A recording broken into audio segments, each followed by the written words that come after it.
The Legacy of Easy Eddie, or Stop Being Stupid. This is Stop Being Stupid number 1 by Anna von Reitz. It's number 439 on her website.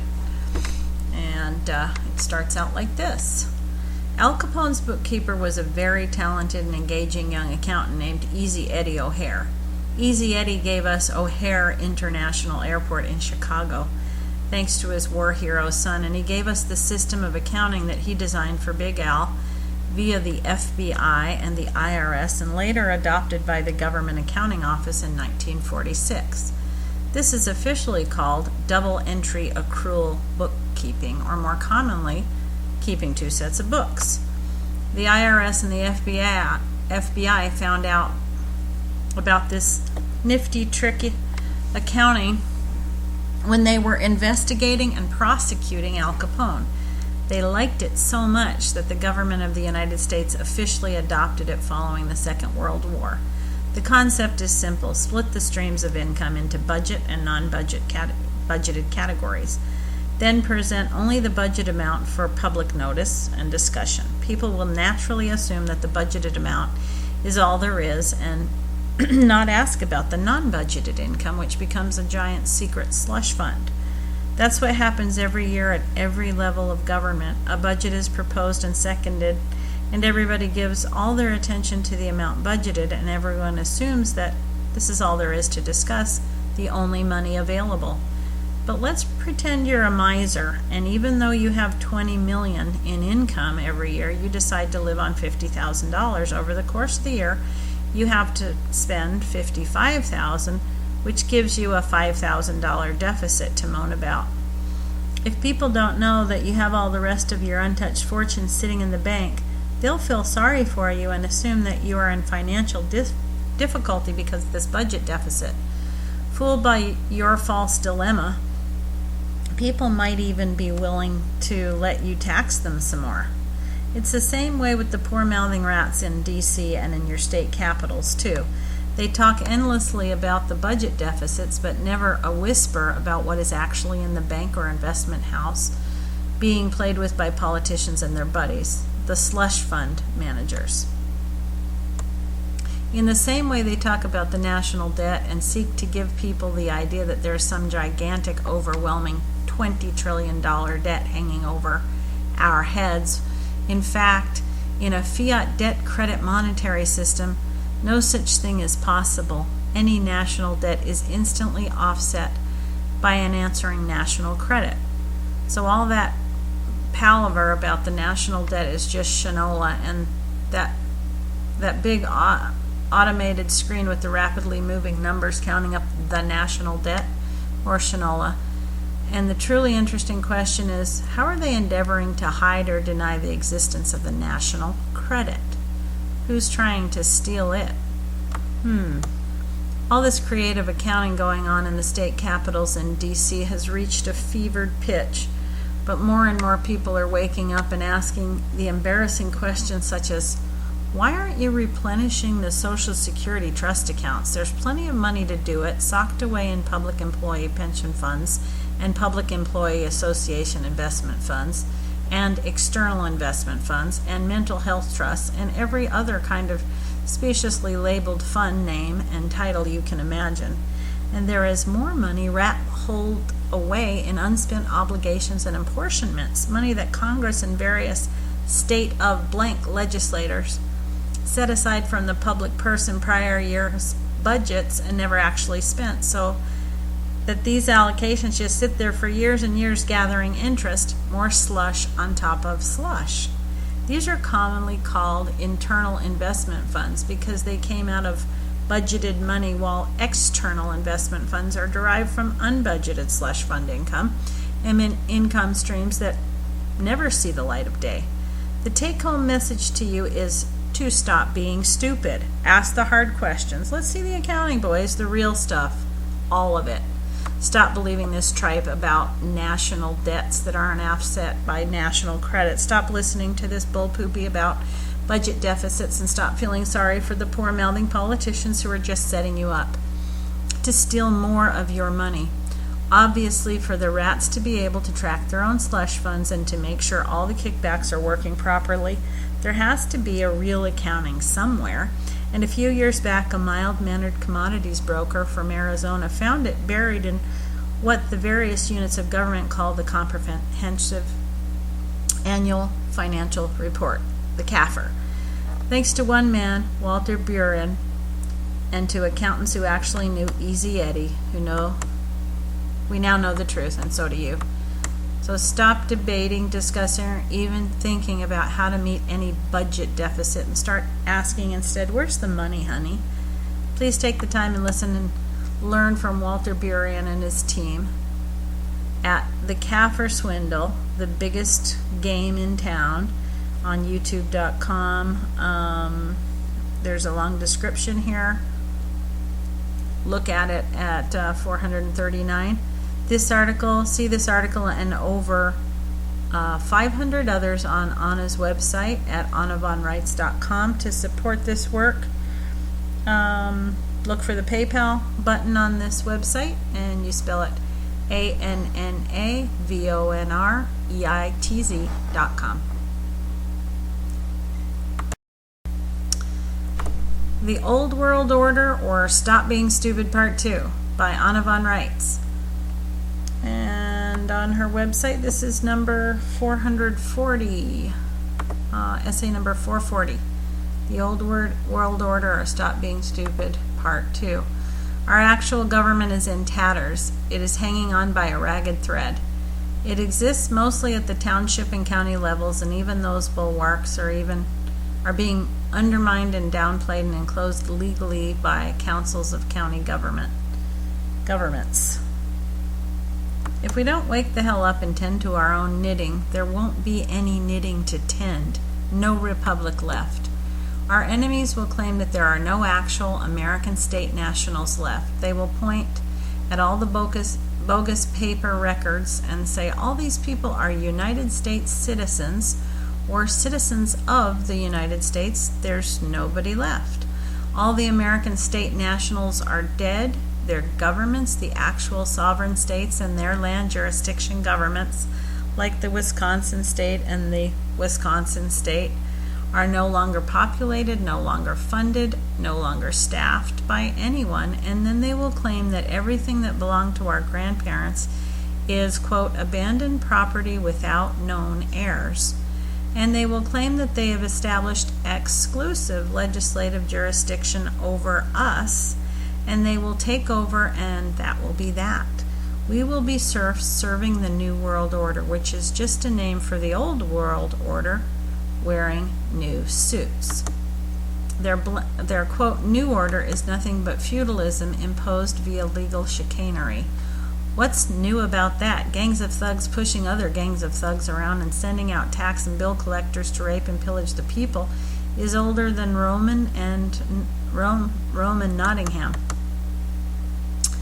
Our government requires us to claim our political status as birthright American state nationals, Wisconsinites, Virginians, Californians, Montanans.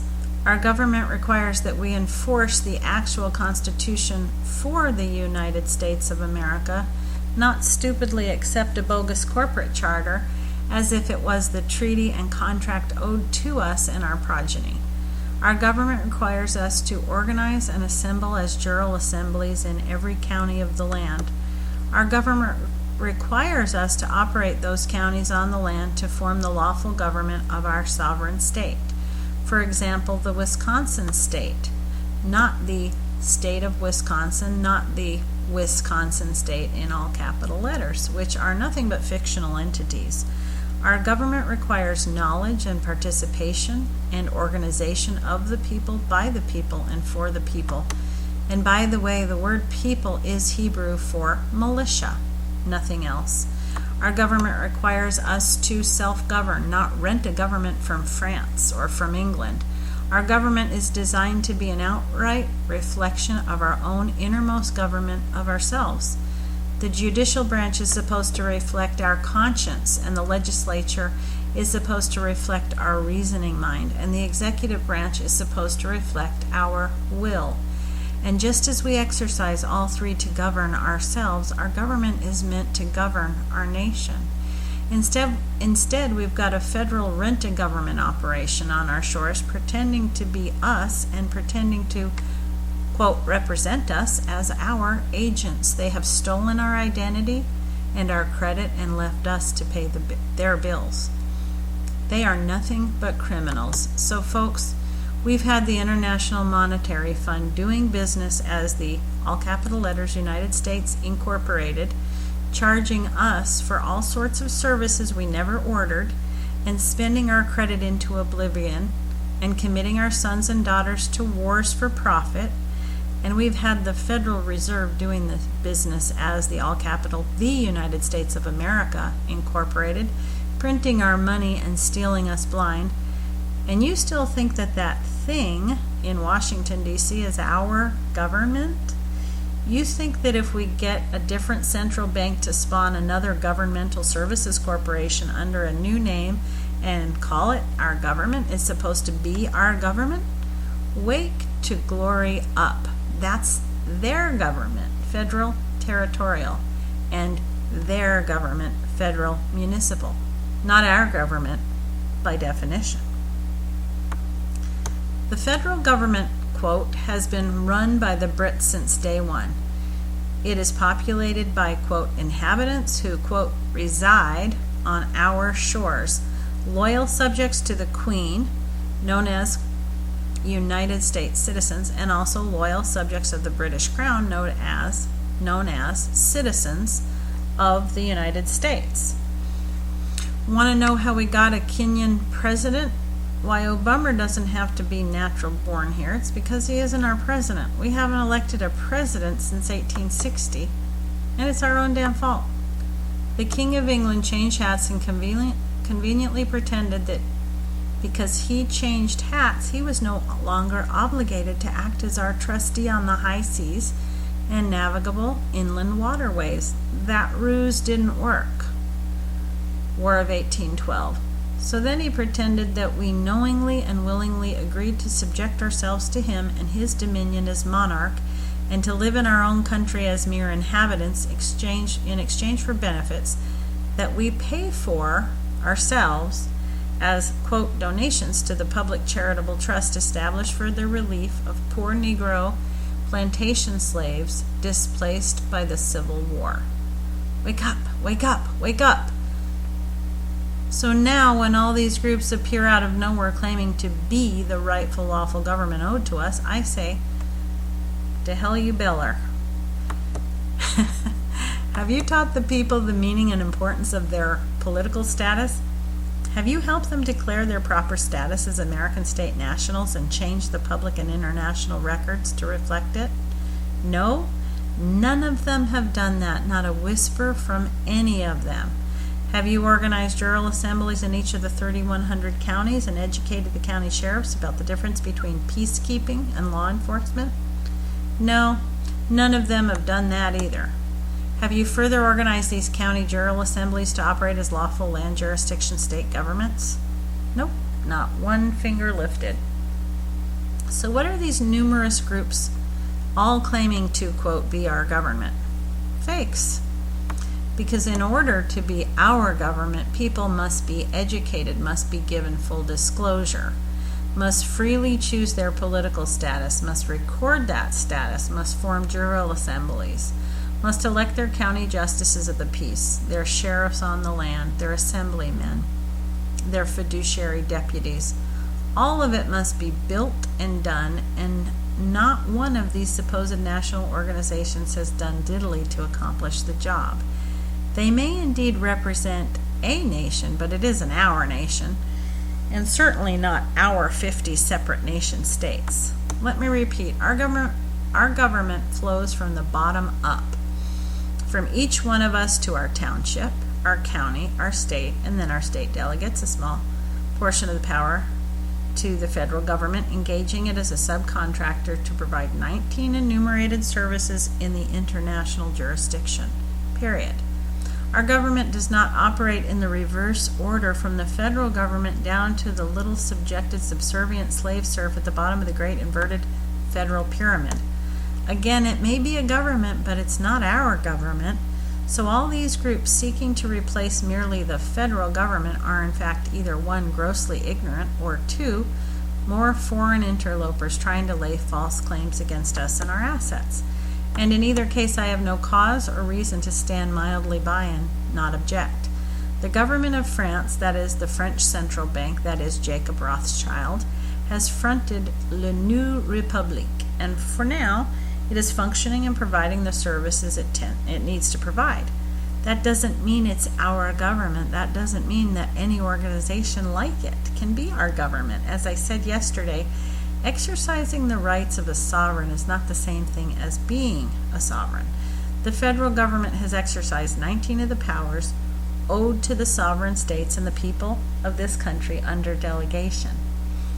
It has exercised these rights naturally belonging to us, but it is not a sovereign government with respect to us, and our relation to it is not that of citizens or subjects.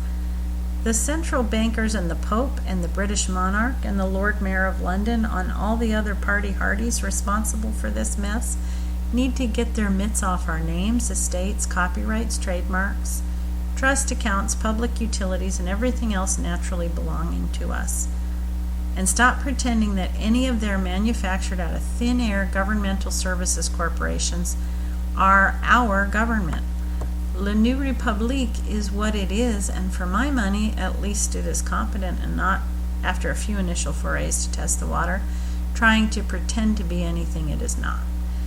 The United States of America is, so far as I can see, making a lot of half-baked claims. It may be well-intentioned or it may not be, but the facts are the facts. Keith Livingway is not the trustee of the land jurisdiction owed to the United States, and the name the United States of America that everyone is trying to set such store by is just a defunct business name. The Republic for the United States of America is trying to replace one gang composed of imposters posing as lawful public officials with another gang of unelected representatives, which is probably even worse. The Unity States of America appears to be a strange New Age paramilitary organization whose members believe that all our problems can be solved via the proper use of grammar, but nobody can understand what they are saying, so it hardly matters. The Union States is yet another organization that has made some impressive filings internationally and which seems to be serious about conducting its business in a reasonable fashion, but I have yet to see or test their basis for claiming that the southern states have been reconstituted and voluntarily rejoin the Union of Sovereign States and reaffirm the Articles of Confederation 1781.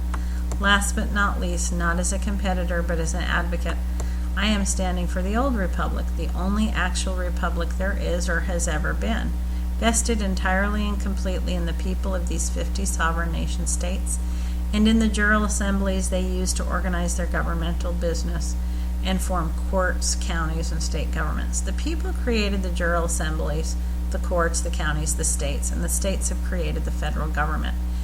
Just as no creation is greater than its creator, the federal government is not greater than the state governments that created it, and no state government is greater than the county governments that gave it life, and no county government transcends its townships and parishes.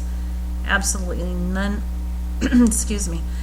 absolutely none of these organizations are greater than the jural assemblies and the actual people giving rise to them. We rely upon this principle of nature as law and as truth as self-evident as falling rain, and I assert that the sovereignty of my nation and my nation state known as the Wisconsin state is vested in me as one of the free, sovereign, and independent people of the United States, owed all friendship, honor, and service from every level of government operating in this country, including that of the foreign territorial and municipal governments that operate here under commercial contract and treaty.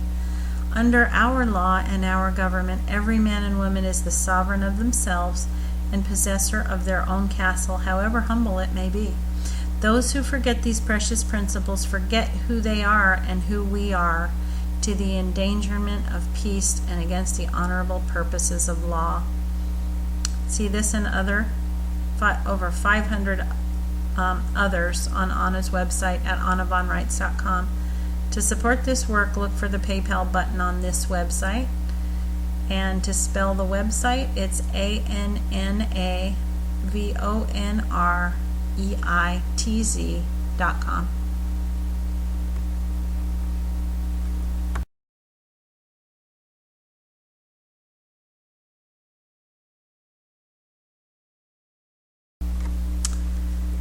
This essay is on AnnaVonReitz.com about targeted people and weather warfare, or Stop Being Stupid Part 3. Our military, like all major militaries of the world, has a long and despicable history of using our soldiers and the domestic population, anyone unlucky enough to be considered either a United States citizen or a citizen of the United States, as guinea pigs for weapons tests or for drugs, and all sorts of other heinous invasive procedures. The reason this is allowed to go on is that when you sign up and enter the U.S. military, you become a municipal citizen, a slave literally subject to the whims of Congress and the DOD. So you have unknowingly given monsters control of your body unto death, and they are free to cause your death in any way they please, send you into battle, let you freeze to death in quarters, abandon you at Benghazi, inject you with horrible drug concoctions, expose you to spent uranium, artillery shells, Agent Orange, whatever.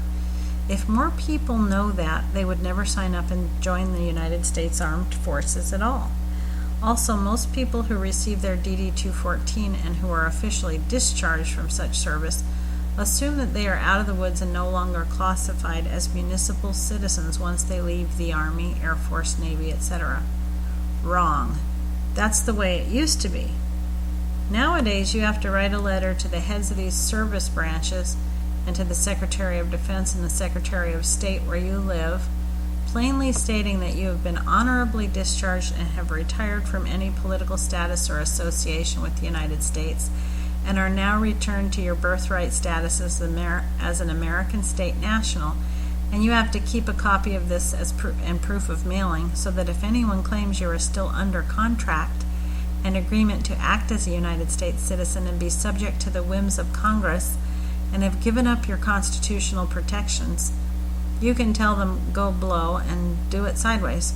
The same claims have been advanced against the domestic population of citizens of the United States, so that anyone on welfare, anyone who is claiming political asylum, anyone of African American descent, anyone who is dependent of a military or civilian employee of the federal corporation or corporations, anyone who is cluelessly claiming and tolerating the presumption of municipal citizenship and accepting the labels associated with it can similarly be imposed upon and killed and experimented upon like animals in a test laboratory. If you want a good example and proof that what I'm saying is true, and also proof that weather modification exists all in one swoop, go look up the United Nations ENMOD Treaty from 1974. That treaty not only addresses the use and misuse of geoengineering, it stipulates that any country conducting research into such weaponry and systems can only use their own domestic population and country to experiment on. Let's see, 1974, 1984, 1994, 2004, 2014.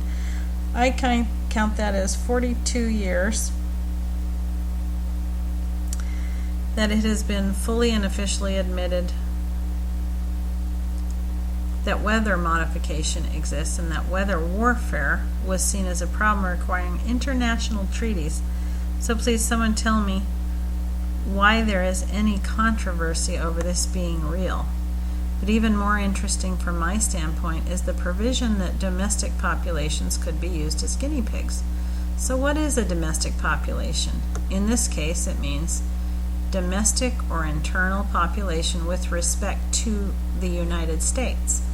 All the rest of us American state nationals exist without the United States and its territorial and municipal jurisdictions. We don't reside here, we live here. And the big problem for these con men and liars is that as soon as the people wake up and stop putting up with this misrepresentation, the bastards among us don't have a leg left to stand on or a word left to say. All those chemtrails in the sky, you're being poisoned as a domestic population.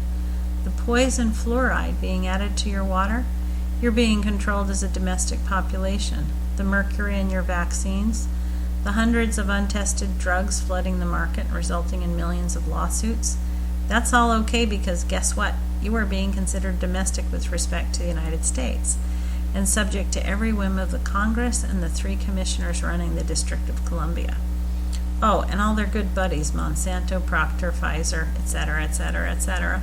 Recently, I've been receiving all sorts of piteous, terrible stories about people being targeted by electromagnetic radiation devices. These stories come primarily from immigrants to this country who have unknowingly agreed to serve as citizens of the United States, slaves, guinea pigs. So it's not unlikely that, yes, they are being used as targets and experimented upon by the DoD or its subcontractors. Why not? They're foreigners, and then they're also considered domestic. The guys twisting the dials are probably being fed shinola too. Being told that these people are dangerous domestic terrorists. Note the word domestic again. That sounds like a better exercise to torture innocent people than being told that Dr. Mengel's nephew is curious about the effect of long-term exposure to concentrated ULF radiation. What to do about it? Move to a different country until we get this sorted out would be my best advice. America is no longer the sanctuary of sanity that it once was because we have criminals and madmen in control of the Governmental Services Corporation and their subcontractors. The agencies are even worse. Look at Lavoy Finicum, purposefully ambushed and murdered in cold blood by agency personnel, private subcontractors operating under the old FBI brand name, working for the same holding company, calling itself, quote, the government of the United States, that also employs the BLM, the agency subcontractors that have been trying to seize and sell land and other movable assets that actually belong to us, the American state nationals. I haven't looked, but most likely Lavoy was an honorably discharged former American serviceman. So the rats just presumed that he was still in the political status of a municipal citizen and fair game to murder without responsibility or result. Yeah, make an example of him and scare all the rest of the sheep. Keep them from reclaiming their land and other assets so we can steal at will with no danger to our bosses or our precious little selves. Don't believe me? Have the men responsible for the purposeful, black-hearted, cowardly murder of Lavoy Finicum been arrested and charged? Have the Bundys been released despite being found not guilty? No.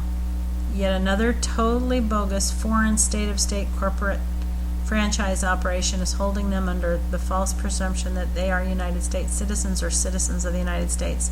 That is, good little subjects of the Queen and the British Crown, merely residing here for the purpose of providing government services, and as domestic, subject to any outrage against their persons or property. Ever heard servants called domestics in British Regency dramas on BBC? Wake up. Please, America, please wake up. You all need to put your political status flat on the record and reclaim your status as American state nationals. You need to rebut the piles of paper that these monsters have created as a means to make false claims about you, and to redefine you as a territorial or municipal citizen subject to them in their control. Self-declare your political status as an American state national and make it stick.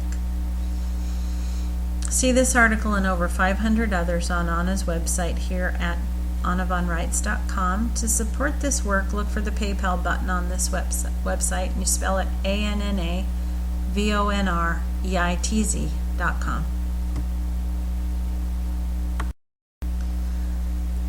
The Only Adult in the Room, or Stop Being Stupid, Part 4. Have you listened to the arguments and accusations about purported Russian spying and hacking, supposedly to interfere in the U.S. elections? I've taught school all of my life. Even as a teenager, I taught church school. I've taught grade school, middle school, and high school students, and as a TA in college, I've taught adults too.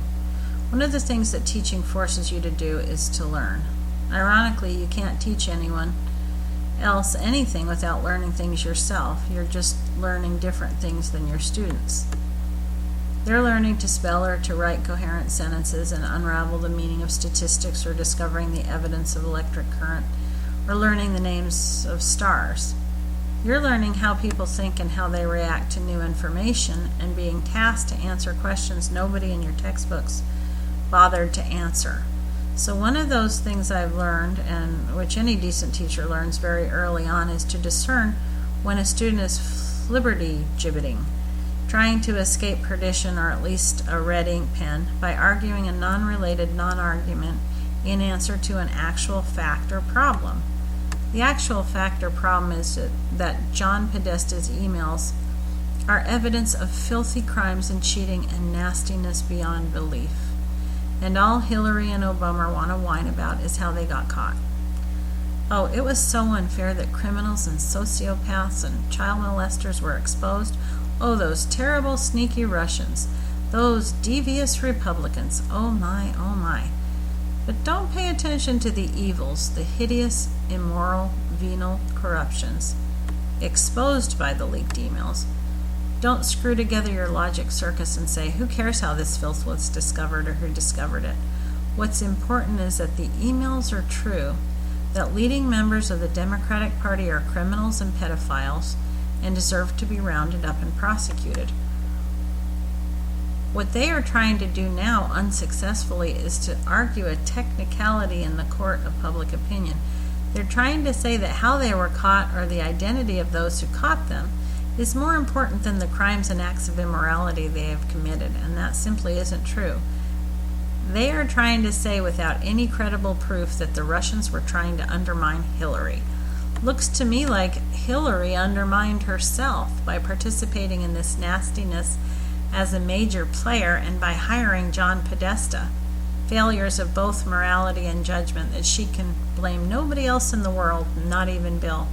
As for the democratic process, which the Democrats constantly invoke, except for now, when it yielded a result they don't like, let me remind everyone on the planet that a democracy requires a mandate of 51% of the population, and that all this drama is being fomented by less than 30% of the population on average, counting both sides, Republican and Democrat. Let me also remind everyone that this vaunted presidential election is a private corporate election, not intrinsically different, better, or more important than the election of a new CEO to lead Dairy Queen International.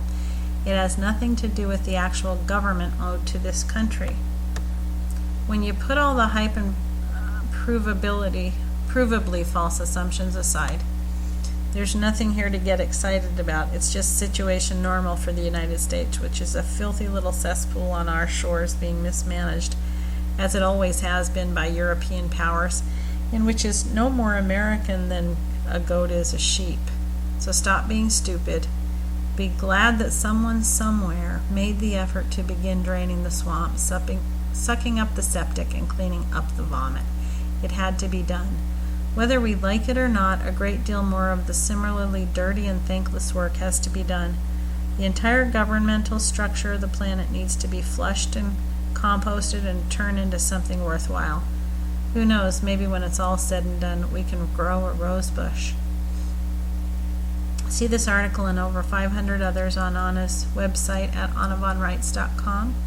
To support her work, look for the PayPal button, and you spell the name ANNAVONREITZ.com.